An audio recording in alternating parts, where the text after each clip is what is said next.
Waziri Katiba na Sheria, dakika 10. Mheshimiwa Naibu Spika, awali ya yote naomba nianze kutumia fursa hii kwa kumshukuru Mwenyezi Mungu kwa kutuwezesha kuwa na afya njema iliyotuwezesha kukutana mchana huu kujadili hoja ya Mheshimiwa Waziri Damas Daniel Ndumbaro, Waziri wa Katiba na Sheria.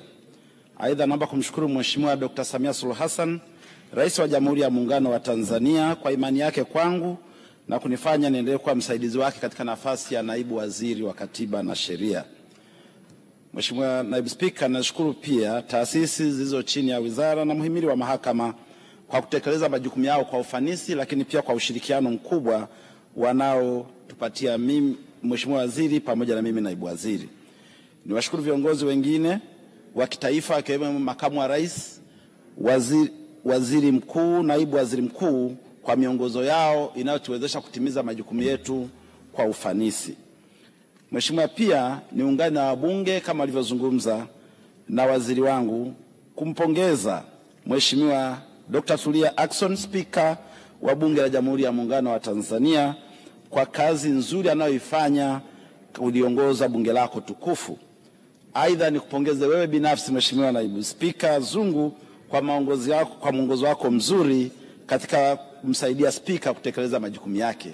Nami niungane na waliosema kuwaomba wananchi wa majimbo mawili haya ya Mbeya mjini pamoja na Ilala kuhakikisha wanawapa kura nyingi za kishindo muweze kurejea na kuendelea kuliongoza bunge lako tukufu.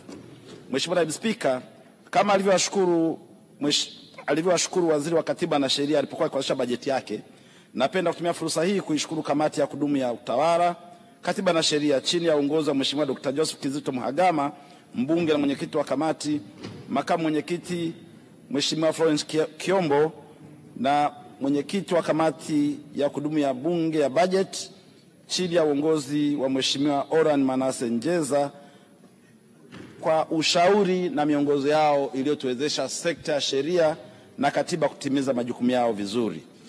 Mheshimiwa Naibu Spika, naomba kutumia fursa hii pia kumshukuru Mheshimiwa Dr. Damas Ndumbaro, Waziri wa Katiba na Sheria, kwa namna anavyotuongoza si wasaidizi wake na management ya watumishi wengine wa wizara katika utekelezaji wa majukumu ya Wizara ya Katiba na Sheria na taasisi zake.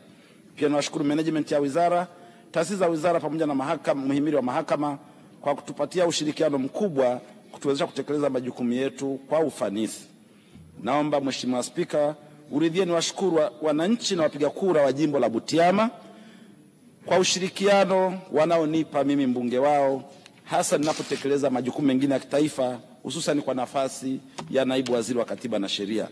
Nawashukuru pia viongozi wa Chama cha Mapinduzi ngazi ya wilaya, mkoa kwa maongozi yao yaliyoniwezesha kutimiza wajibu wangu. Kwa namna ya pekee naishukuru familia yangu, hususan mke wangu kipenzi Bi Mariam Sagini, watoto wangu ambao leo wamewakilishwa na Bi Leila, mama yangu mzazi Zena Sagini, kwa ushirikiano na dua wanazoniombea ninapotekeleza majukumu ya Naibu Waziri wa Katiba na Sheria pamoja na ubunge. Mheshimiwa Naibu Spika, kwa niaba ya Waziri wa Katiba na Sheria, naomba nitumie fursa hii kutoa maelezo kwa baadhi ya hoja za waheshimiwa wabunge, hususan kwenye sekta ya muhimili wa mahakama. Kwanza, ni washukuru wabunge wote kwa pongezi kubwa walizozitoa kwa muhimili wa mahakama kwa mageuzi makubwa na uboreshaji wa miundombinu zinazosaidia kutoa haki kwa wananchi wa Tanzania.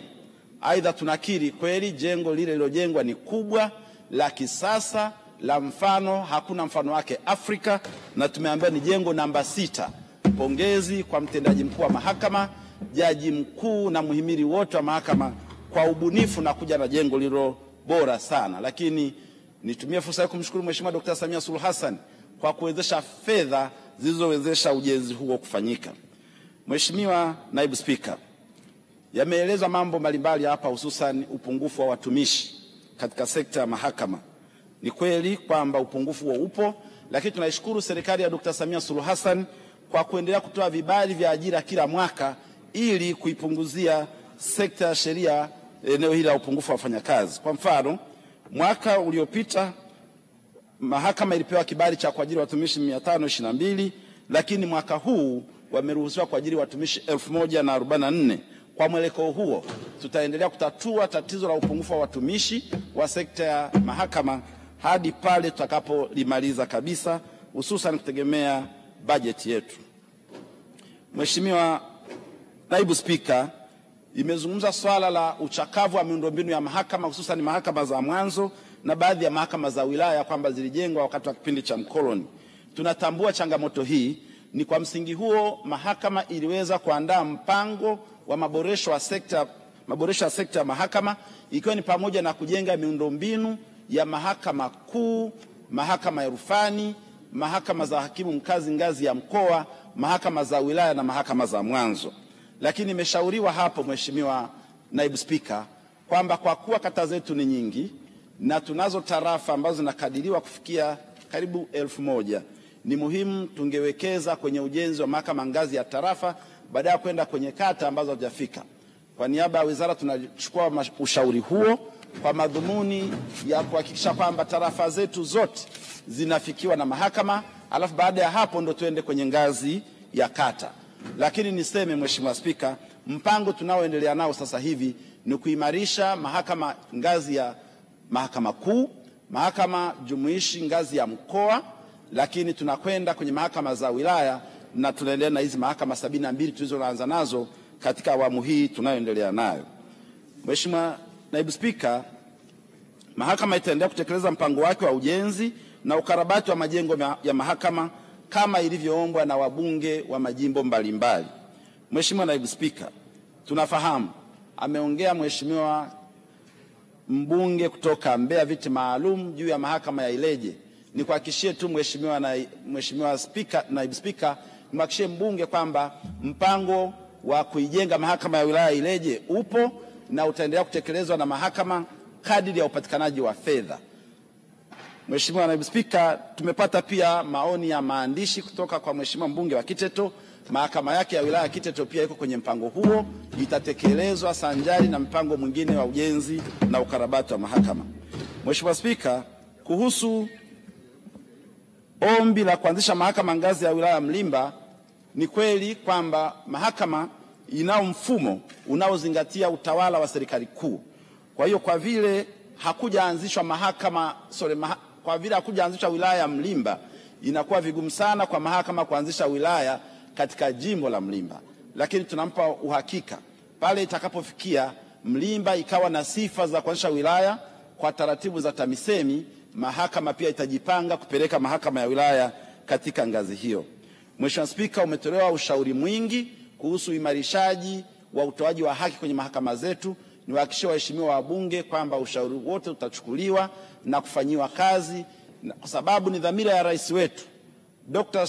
Samia Suluhu Hassan kuhakikisha kwamba wananchi wanapata haki, na ndio maana mtaona Mheshimiwa Waziri wangu atazungumzia habari ya mtoaji wa msaada wa kisheria wa Mama Samia Legal Aid Campaign.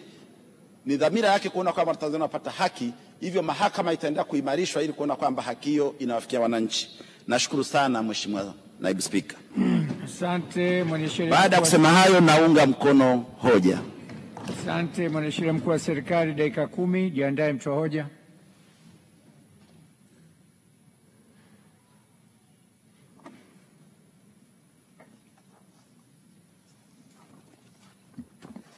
Mheshimiwa Naibu Spika, naomba nichukue fursa hii kukushukuru kwa kunipa nafasi ya kuchangia katika hotuba ya bajeti ya Wizara ya Katiba na Sheria. Nitumie nafasi hii kumshukuru Rais wa Jamhuri ya Muungano wa Tanzania kwa kuniamini na kuniteua kuwa mwanasheria mkuu wa serikali. Lakini pia vile nichukue nafasi hii kumpongeza kwa uongozi wake mzuri. Nichukue nafasi hii pia kumpongeza makamu wa rais